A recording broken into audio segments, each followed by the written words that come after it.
বাজারে সব ধরনের শীতকালীন সবজির উপস্থিতি দৃশ্যমান হলেও এখনও দাম নিয়ে হিমশিম খেতে হয় ক্রেতাদের।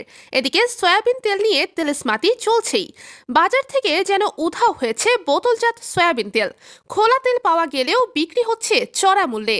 সবজি বাজারে দু একটি সবজির দাম কমলেও আলু, পেঁয়াজ, শিম, গোল বেগুন সহ অনেক সবজির দাম এখনও আকাশচুম্বী।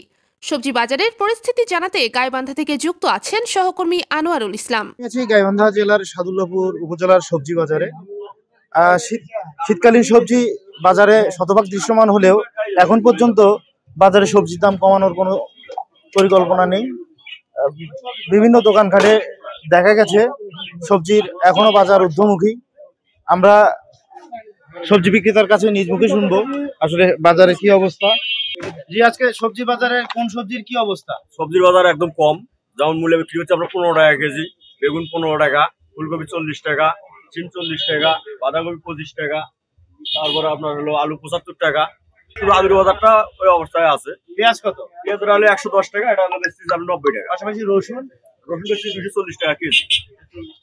গোল বেগুন কত? গোল বেগুন 40 টাকা কেজি। জি, আপনারা দেখলেন বাজারের কি অবস্থা। দোকানের কাছে আসলে মূল্য কম মনে হলেও ক্রেতার কাছে কি অবস্থা সেটাও আমরা একটু জানতে চাইবো। বাজারে সবজির দামের কি অবস্থা? ভাই 2 দিন হলে একটু না হালকা হয়েছে, বুঝছেন দাদা। এর আগে তো কেনাই যায় নাই, এখন হালকা হয়েছে। খালি আলুর দামটা চড়া, ওই কাঁচা মরিচের দামও কমে গেছে, পেঁয়াজের দামটা একটু চড়া আছে। তাছাড়া সবজির দামে কমে গেছে, নতুন সবজির দাম সবই কমে গেছে। ধন্যবাদ। এই ছিল বাজারের সর্বশেষ পরিস্থিতি। Anwarul Islam, news hour.